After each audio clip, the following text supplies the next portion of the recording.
I don't care what his ticket says. Look at him. He clearly stole it or mugged someone for it. Axel Vaughn's voice cracked like a whip across the silent first-class cabin, his face a terrifying shade of crimson. He loomed over the seated man, jabbing a manicured finger toward the aisle. You either get this thug off my flight right now, or I will make a single phone call that ends your entire career, sweetheart. Do you hear me? Get him off my plane. Grayson Cole had not slept in 36 hours. The kind of exhaustion settling into his bones wasn't the standard fatigue of a long work week. It was a heavy, leaden weight that made his eyelids feel like they were made of cast iron. He adjusted his position in seat 1A, the leather cool and welcoming against his back. He wasn't wearing a suit. He rarely did when he was traveling for this specific kind of work, but rather a charcoal hoodie that cost more than it looked, dark tactical cargo pants, and boots that had seen better days but were scrupulously clean. To the untrained eye, he looked like a man who prioritized comfort. To a prejudiced eye, he looked like a vagrant who had wandered into the wrong tax bracket. He closed his eyes, listening to the soft, rhythmic hum of the auxiliary power unit as the plane prepared for the final stages of boarding. The flight from Miami to D.C. was supposed to be his decompression chamber. The case he had just wrapped up, a grueling undercover operation infiltrating a high-stakes smuggling ring in the port of Miami, had required him to be someone else for 3 months.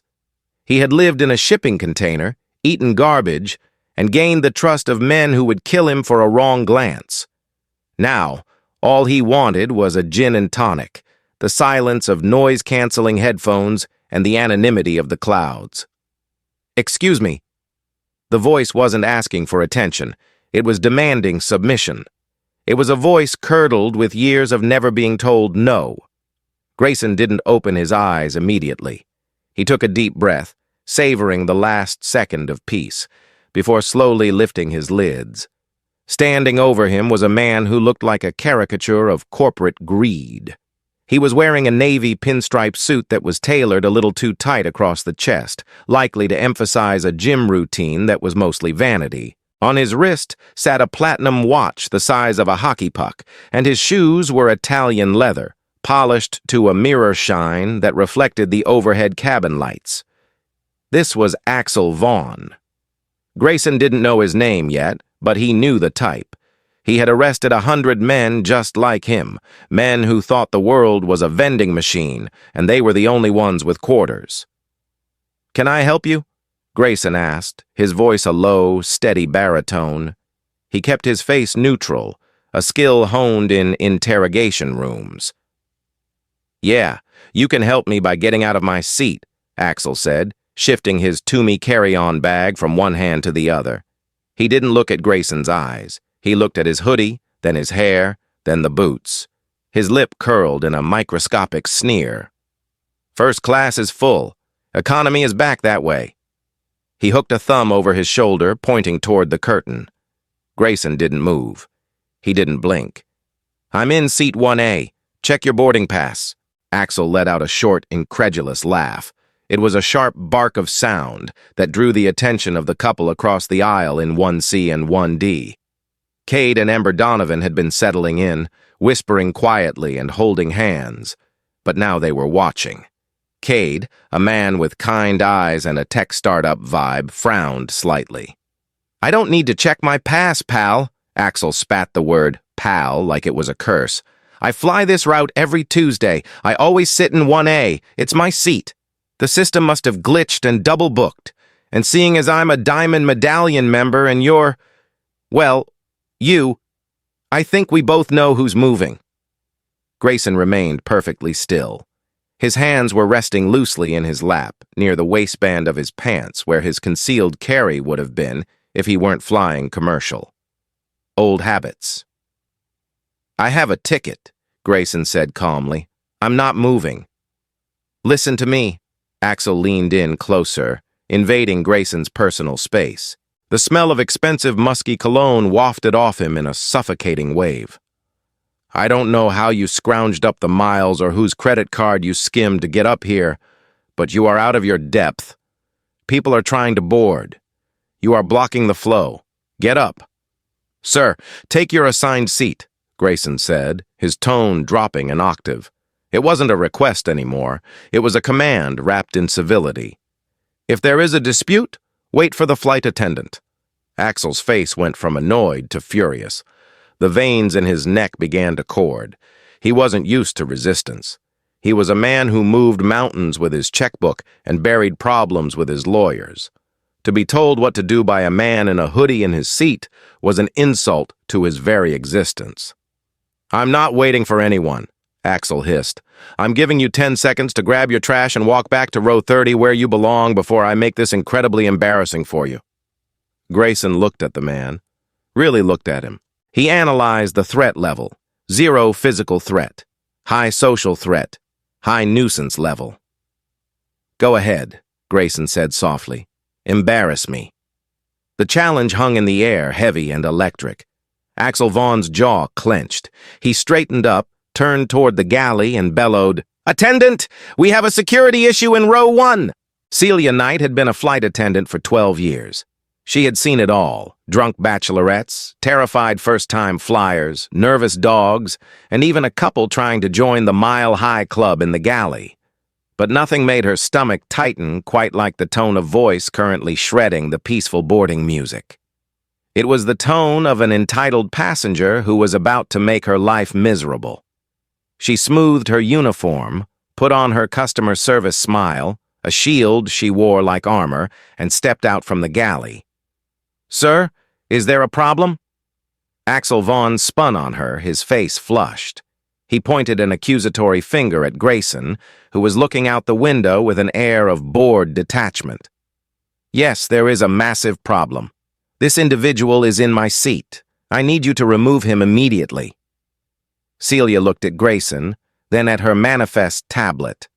She tapped the screen. May I see your boarding passes, please? Both of you. Grayson reached into his pocket, retrieved his phone, and silently held up the screen. The QR code was clear. Grayson Cole. Seat 1A. Priority access. Celia nodded politely. Thank you, Mr. Cole. She turned to Axel. And yours, sir? Axel huffed, looking offended that he was even being asked. He fished his phone out of his breast pocket and shoved it toward her face. Celia stepped back slightly to read it. Axel Vaughn. Seat 1B. She let out a small breath of relief. It was simple. Ah, I see the confusion, Mr. Vaughn. You are in seat 1B.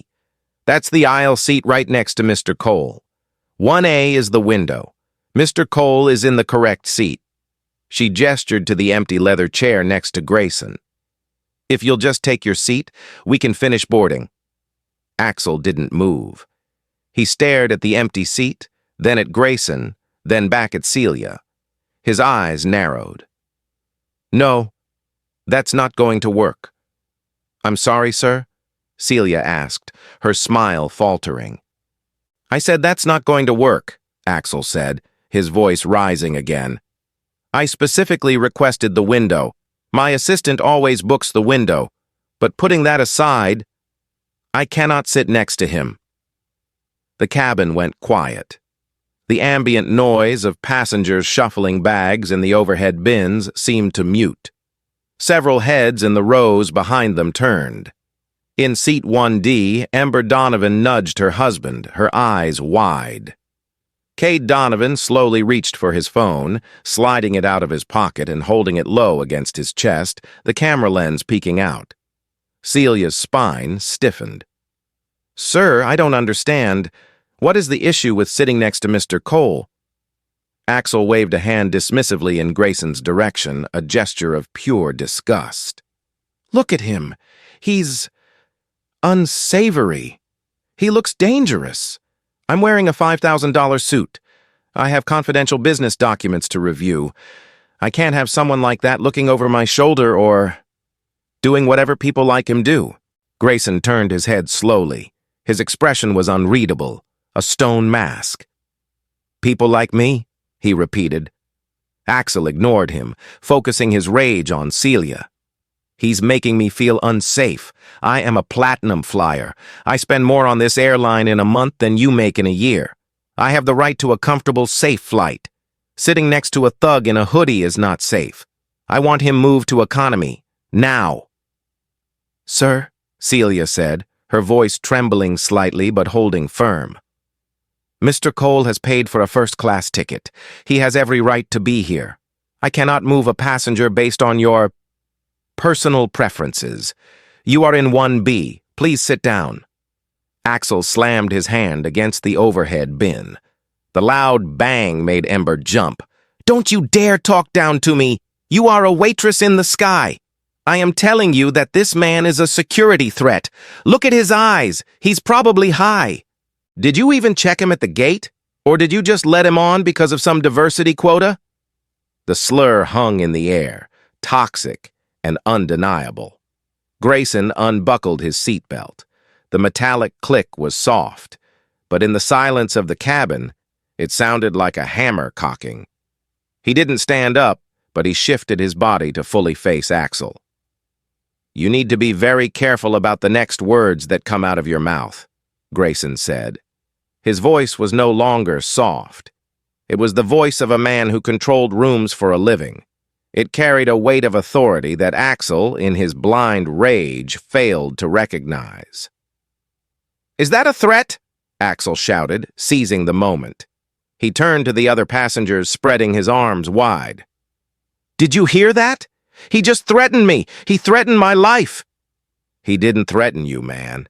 Cade Donovan spoke up from across the aisle. He just told you to watch your mouth. You're being incredibly rude. Axel spun on Cade. Shut up. Stay out of this. This doesn't concern you. He turned back to Celia, his face inches from hers. Get the pilot.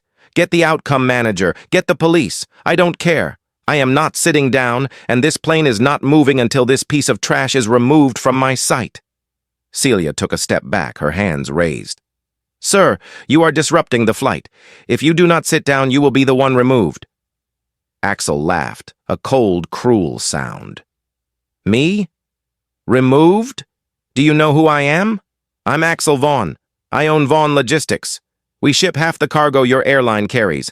If you touch me, if you even think about kicking me off, I will sue you personally. I will sue this airline into bankruptcy. I will have your job by the time we land.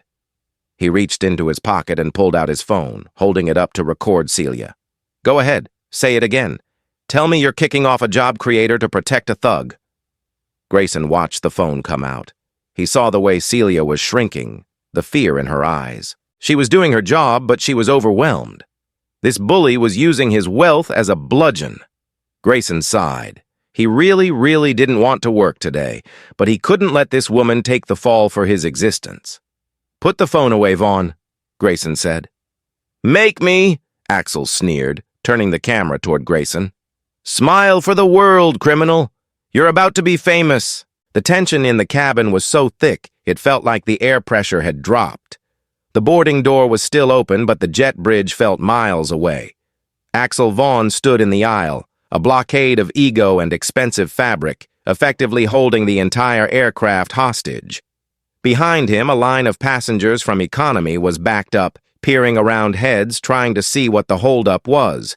The murmurs were starting to turn into angry shouts. Hey, let's go! Someone yelled from the back. We have connections to make! Axel ignored them. He was locked in a staring contest with Celia, who was currently whispering frantically into the interphone to the cockpit. Grayson remained in his seat, his posture relaxed but his mind racing. He was running a profile on Axel Vaughn in real time. Narcissist, highly volatile, likely acting out due to external stressors, business failing, divorce, or just pure, unadulterated entitlement. The way Axel's hand shook slightly when he held the phone suggested adrenaline, but also instability. This wasn't just racism, it was a power play.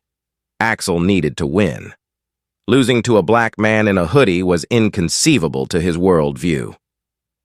The captain is coming out, Celia said, her voice shaky as she hung up the phone. Please, Mr. Vaughn, just take your seat. We can resolve this in D.C. We resolve this now, Axel barked. He looked down at Grayson. Why are you still here? Have you no shame?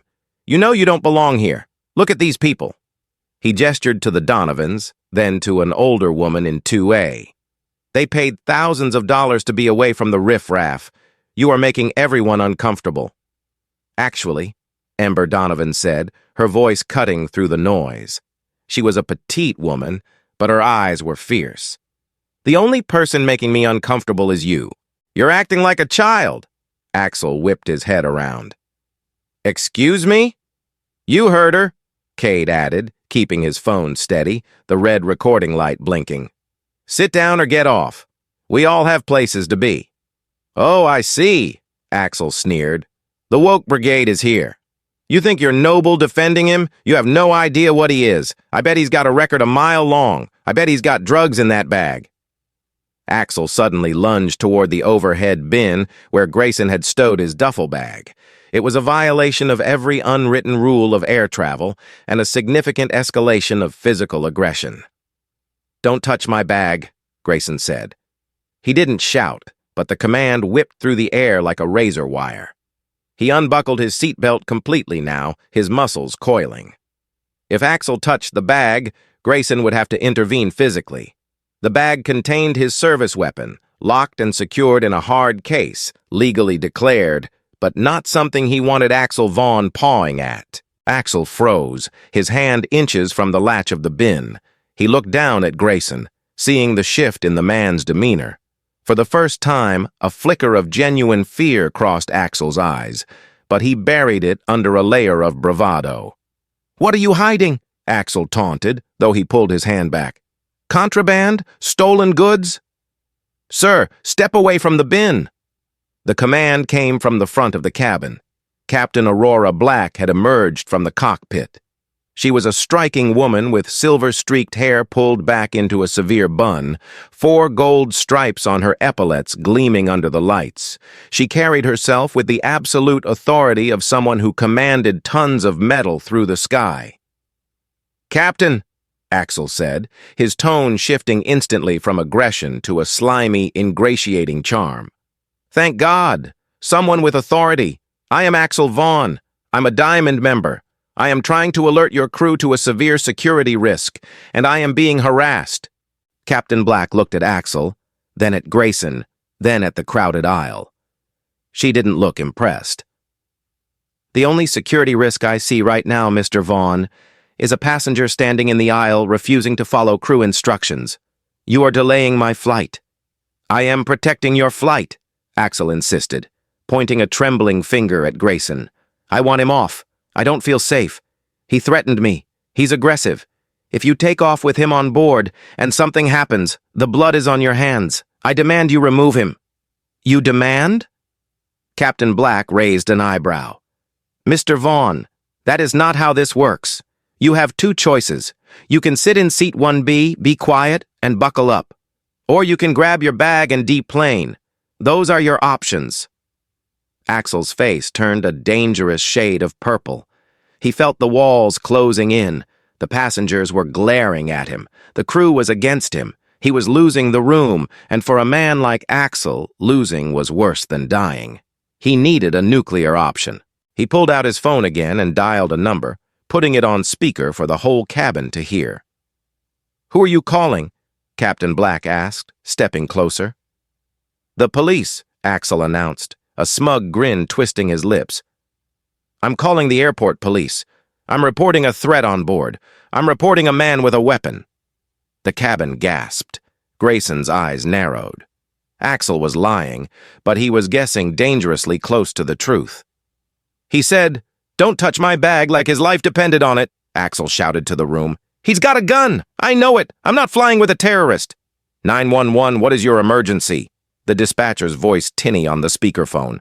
This is Axel Vaughn at Gate C4. I am on Flight 292. There is a man in first class, Seat 1A, who is aggressive, and I believe he has a weapon in his carry-on. He threatened to hurt me if I touched it. We need officers immediately. Celia looked terrified. Captain Black's expression hardened into stone. The Donovans looked at Grayson with sudden uncertainty. Grayson didn't panic. He sat back in his seat and let out a long, slow exhale. He looked at Axel, who was grinning like a schoolyard bully who had just tattled to the principal. "You really shouldn't have done that," Grayson said quietly. "Too late," Axel gloated. "Game over, pal. The cops are coming. You're done." Grayson shook his head slightly. He reached into the inner pocket of his hoodie. "He's reaching!" Axel screamed, diving behind the bulkhead wall. "He's reaching for it!" Captain Black flinched, stepping back. But Grayson didn't pull out a weapon. He pulled out a leather wallet. He flipped it open with a practiced flick of his wrist. The gold shield caught the overhead light, blazing like a sun. Next to it, the bold letters: Federal Bureau of Investigation. "Actually," Grayson said, his voice cutting through the panic like a knife, "I think you just called the police on yourself." Axel peeked out from behind the wall. He saw the badge. He saw the ID. And for the first time in his life, Axel Vaughn went completely, utterly silent. The freeze had begun. The silence in the first-class cabin was absolute, a vacuum where Axel Vaughn's arrogance had once existed. The gold badge in Grayson Cole's hand didn't just catch the light. It seemed to absorb all the oxygen in the room. Axel stared at the credentials. His brain, usually a rapid-fire engine of calculation and leverage, had ground to a halt. He blinked once, twice, trying to make the image resolve into something else, a fake, a toy, a prop. But the weight of the leather, the specific engraving of the seal, and the calm, predatory stillness of the man holding it were impossible to deny. "Fake," Axel stammered, the word falling out of his mouth like a wet stone. He looked around wildly, seeking an ally. "It's a fake! Anyone can buy those online. He's a fraud!" Grayson didn't shout. He didn't even stand up.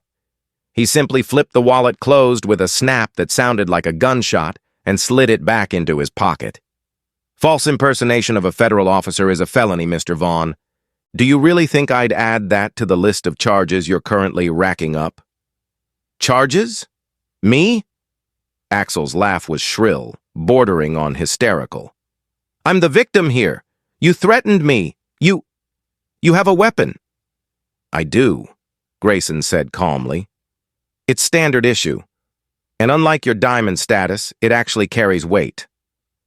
At that moment, the heavy thud of boots on the jet bridge echoed through the open door. 2 Miami-Dade police officers, followed by a TSA supervisor, burst into the cabin. They were breathless, hands resting on their holsters, scanning the scene for the active threat reported by the dispatcher. "Police! Let me see hands!" The lead officer, a burly sergeant with a shaved head, barked out. Axel let out a cry of relief and practically threw himself at the officers.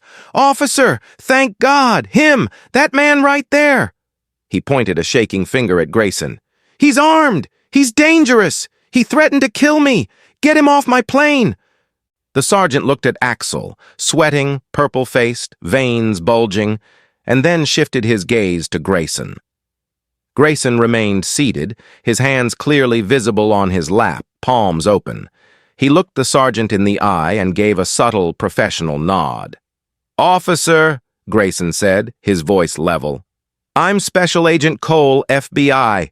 I believe you received a call about a man with a weapon?" "Agent?" The sergeant frowned, his hand relaxing slightly on his holster. "He's lying!" Axel screamed, grabbing the sergeant's arm. "He's a liar! He printed a badge at Kinko's! Arrest him!" The sergeant shook Axel off with a grimace. "Sir, step back! Do not touch me!" He moved toward seat 1A. Grayson slowly reached into his pocket again. "I'm going to show you my credentials, Sergeant. Slow and easy." He produced the badge again. The sergeant leaned in, inspecting it closely. He looked at the ID card, then at Grayson's face, then back at the ID. The tension in the officer's shoulders evaporated, replaced by a respectful, weary recognition. He knew the look. He knew the specific, weary eyes of a Fed who had been deep undercover. "My apologies, Agent Cole," the sergeant said, straightening up. "Dispatch said we had an erratic passenger waving a gun." "The only thing being waved around here is this man's ego," Grayson said, nodding toward Axel. "I am carrying, as per regulation, The firearm is secured in the overhead bin in a locked hard case. I haven't touched it. Mr. Vaughn here attempted to force the bin open, and when I verbally stopped him, he dialed 911 and reported an active threat to clear the seat he wanted. The sergeant turned slowly to face Axel.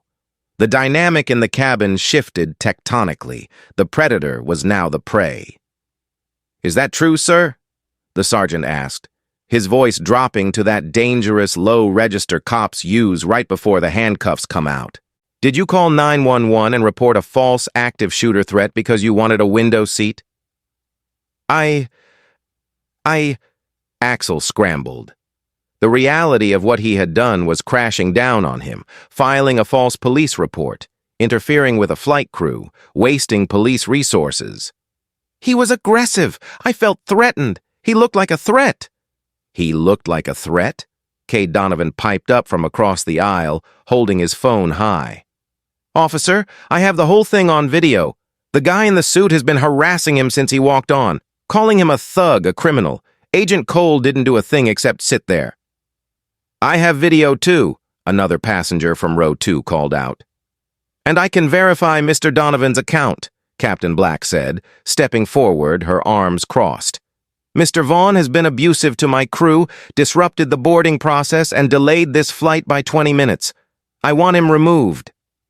Axel Vaughn looked at the circle of faces. The flight attendant he had called a waitress. The tech nerd he had dismissed. The captain he had tried to bully. And finally, the FBI agent he had tried to crush.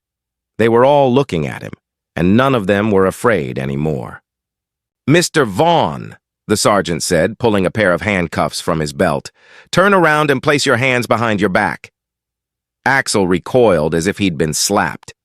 "Are you insane? Do you know who I am? I am Axel Vaughn. I own this city. I play golf with the police chief. If you touch me, I will have your badge. I will have your pension."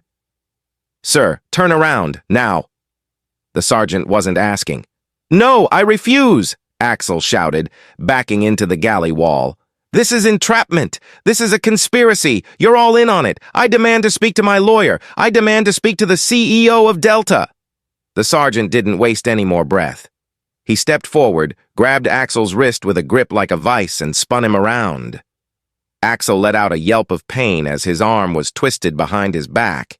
The click-click of the handcuffs was the sweetest sound the passengers of Flight 292 had ever heard. "Axel Vaughn, you are under arrest for filing a false police report, misuse of the 911 system, and interference with flight crew operations," the sergeant reciting the rights as he marched Axel toward the door. "You're hurting me! Police brutality!" Axel screamed, thrashing against the hold. "Help! Someone help me! He's breaking my arm!" "You're walking, sir," the sergeant said, shoving him forward. As they dragged him down the aisle toward the exit, the line of economy passengers, who had been waiting on the jet bridge for 20 minutes in the sweltering heat, parted to let them through. They saw the expensive suit, the handcuffs, the red, screaming face. "Is that the guy holding us up?" a woman with a baby on her hip asked loudly. "Yeah, that's him," the TSA supervisor muttered. "Boo!" someone shouted from the back of the line. It started as a ripple and turned into a wave. "Get him out of here! Loser! Bye-bye, fancy pants!" The jeers rained down on Axel Vaughn. He tried to hold his head up, tried to look dignified, but it was impossible. He was being frog-marched off a plane he claimed to own by the very people he tried to weaponize.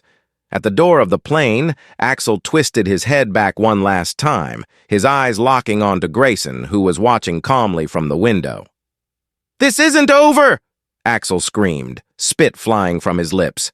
"I will destroy you! I will sue you for everything you have! Do you hear me, Cole? You're dead!"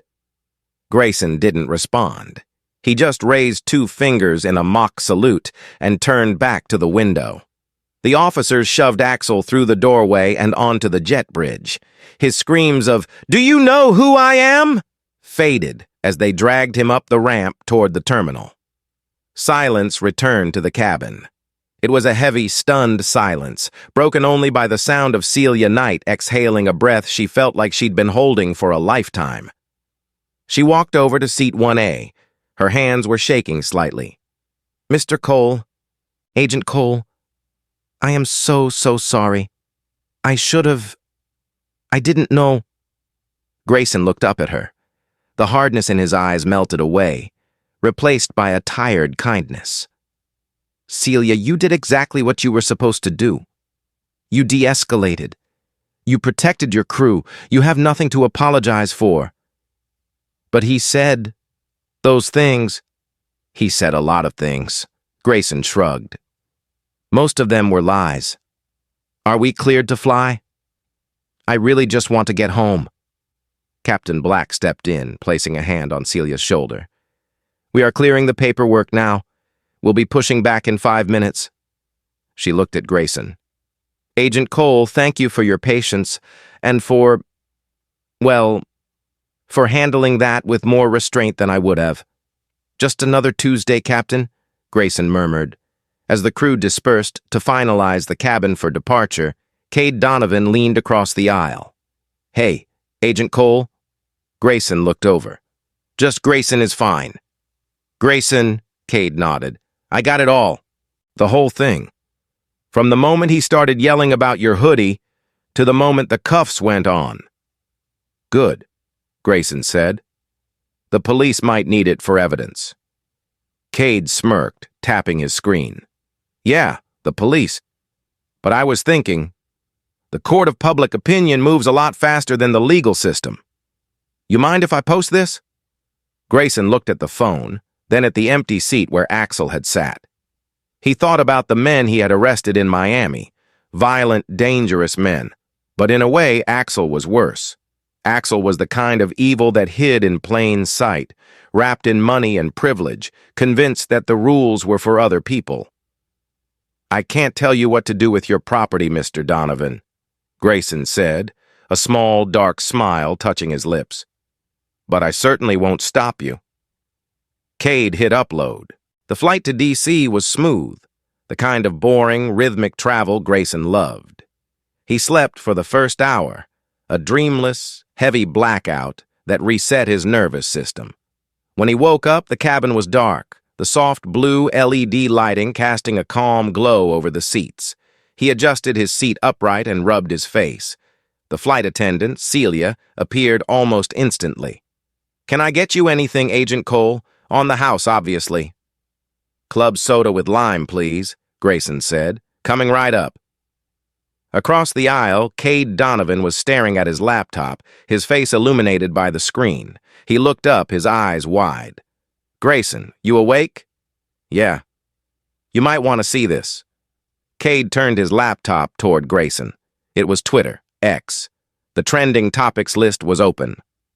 Number 1, first-class racist. Number 2, you're Axel Vaughn. Number 3, you're FBI. Number 4, sit down Karen. "It's been 2 hours," Cade whispered.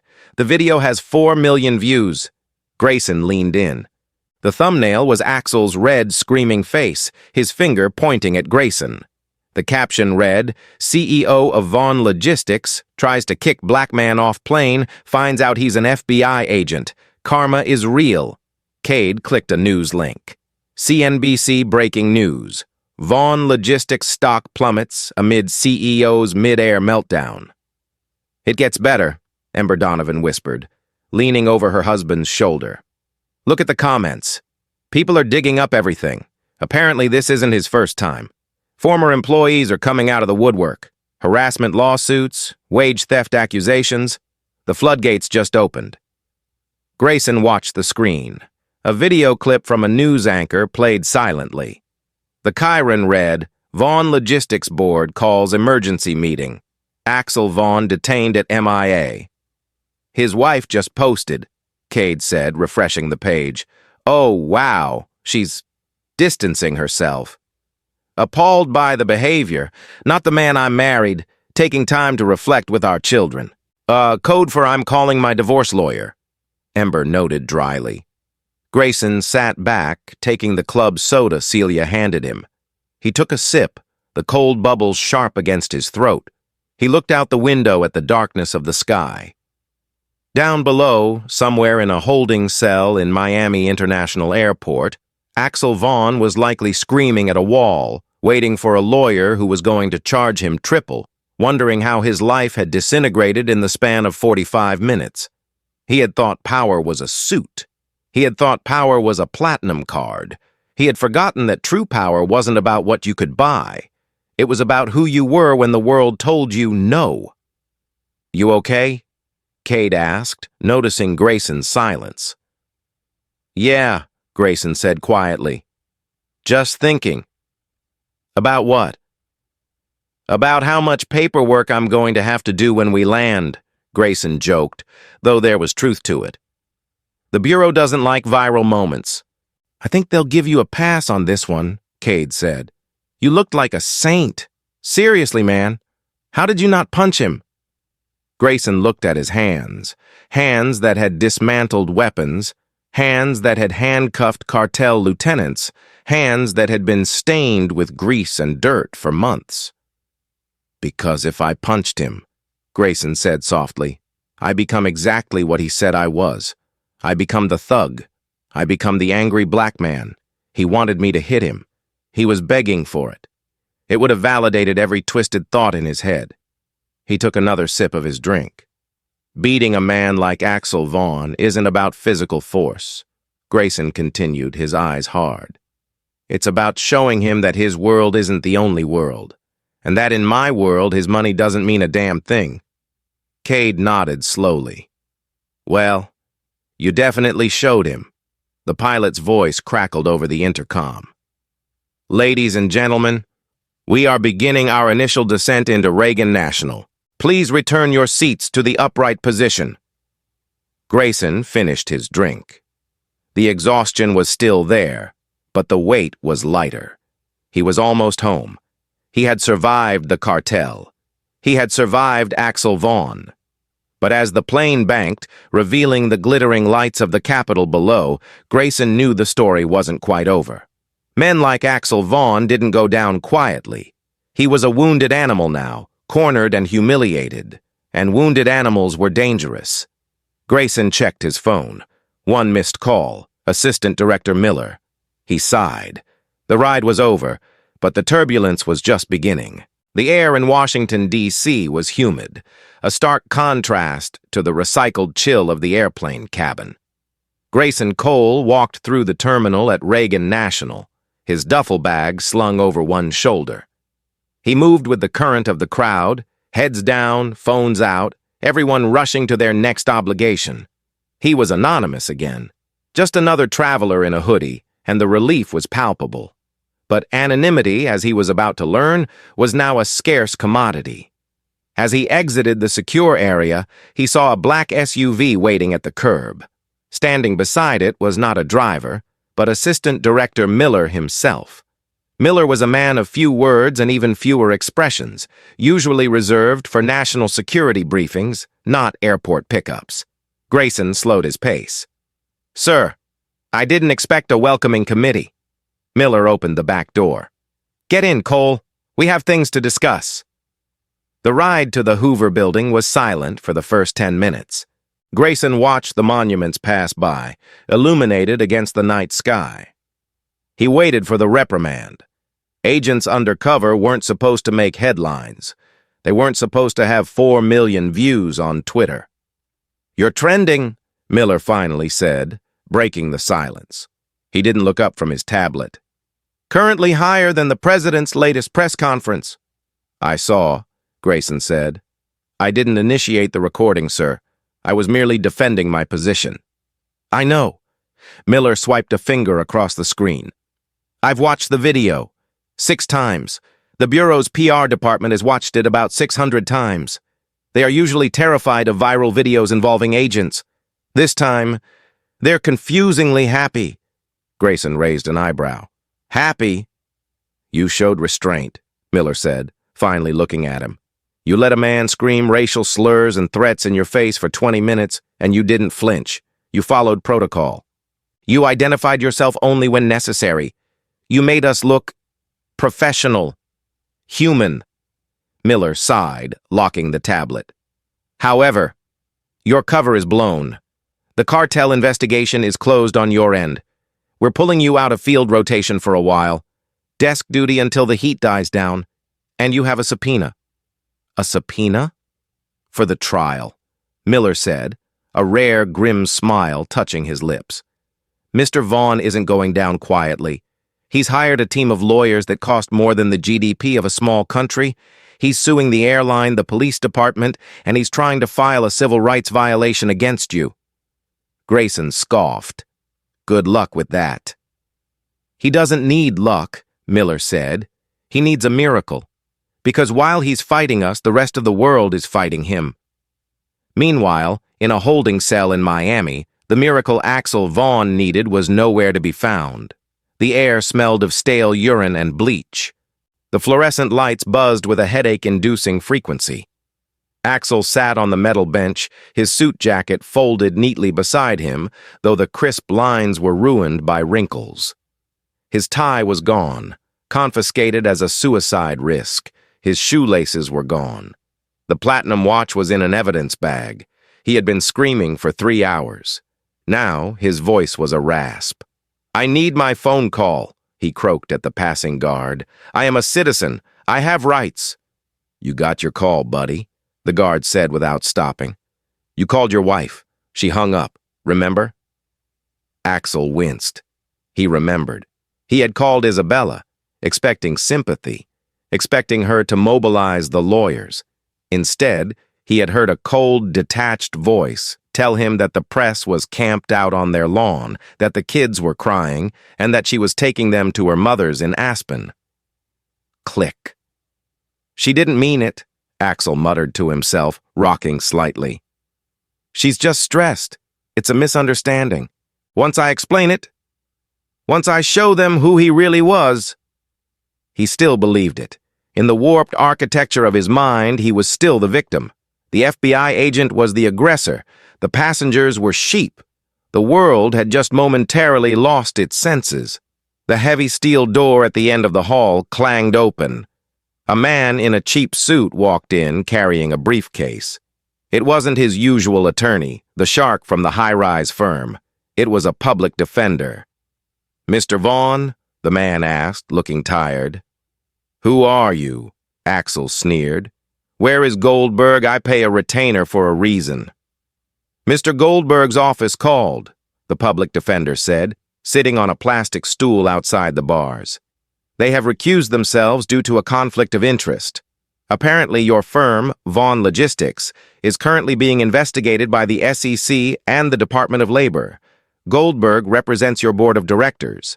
And your board just voted to terminate you, effective immediately, for conduct bringing disrepute to the company." Axel felt the blood drain from his face. "Terminate? They can't terminate me. I am the company." "Not anymore," the lawyer said, shuffling papers. "And since your assets have been temporarily frozen pending the federal investigation into your business practices, triggered by the sudden scrutiny of your finances, you qualify for court-appointed counsel. Hi, I'm Dave." Axel stared at Dave. The walls of the cell seemed to close in. The silence of the first-class cabin had been uncomfortable, but this silence. This was the sound of a grave being dug. 6 months later, the federal courthouse in Miami was surrounded by a circus. News vans sat with satellite dishes extended like sunflowers facing the morning light. Protesters stood in designated zones, holding signs that read, "Accountability in Seat 1A belongs to everyone." Grayson Cole adjusted his tie in the reflection of the restroom mirror. He hated wearing suits. They felt like costumes. But today, the costume was necessary. He walked into the courtroom, the heavy oak doors closing behind him, muting the noise of the hallway. The room was packed. The jury box was full. The gallery was standing room only. At the defense table sat Axel Vaughn. He looked like a ghost of the man from the plane. His hair was graying at the temples, unkempt. His suit, though expensive, hung loosely on his frame. He had lost 20 pounds. His eyes darted around the room, paranoid and angry. Grayson took the stand. He swore the oath. He sat down. "Agent Cole," the prosecutor began, "could you describe the events of October 14th? Grayson recounted the story. He kept it clinical. He didn't embellish. He described the initial confrontation, the refusal to sit, the slurs, the escalation, the false 911 call. Then came the cross-examination. Axel's new lawyer, a man who clearly specialized in desperate causes, stood up. "Agent Cole," the lawyer paced, "is it not true that you provoked my client, that your attire and your demeanor were calculated to intimidate?" Grayson leaned into the microphone. "My attire was a hoodie. My demeanor was sitting in a chair reading a book. If Mr. Vaughn finds a black man reading a book intimidating, that is a psychological issue, not a legal defense." A ripple of laughter went through the gallery. The judge banged the gavel. "And the weapon?" the lawyer pressed. "You admitted to having a weapon. My client felt threatened." "Your client didn't know I had a weapon until after he called the police," Grayson corrected. "He called the police because I told him not to touch my bag, a bag that contained sensitive government property. If he had touched it, he would have been committing a federal offense. I was protecting him from himself." Axel slammed his hand on the table. "Liar! You looked at me like you wanted to kill me." "Mr. Vaughn," the judge warned, "one more outburst and you will be removed." Axel slumped back, breathing hard. He looked at the jury. They weren't looking at him with sympathy. They were looking at him with pity. The trial lasted 3 weeks. The video was played frame by frame. Every sneer, every entitlement, every lie was dissected in high definition. But the final nail in the coffin wasn't Grayson's testimony. It was the character witnesses. Former employees of Vaughn Logistics took the stand. They told stories of a CEO who threw staplers at assistants, who fired pregnant women, who doctored safety logs to save money on trucking routes.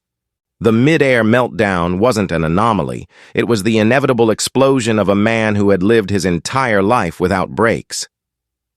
Then came the Donovans. Cade took the stand, looking nervous but determined. "He called us the Woke Brigade," Cade said, looking at Axel. "He treated the flight attendant like she was dirt. And when Agent Cole showed his badge, Axel didn't look sorry. He looked mad that he got caught. That's the only reason he's sad now. Because he got caught." When the jury went into deliberation, they were gone for less than 2 hours. The sentencing hearing was solemn. Axel Vaughn stood before the judge, his hands trembling.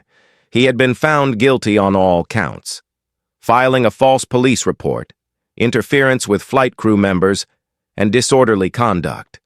But because of the federal nature of the flight and the involvement of an FBI agent, the sentencing guidelines were severe. "Mr. Vaughn," the judge said, peering over her glasses, "throughout this trial, I have waited for a singular moment of contrition.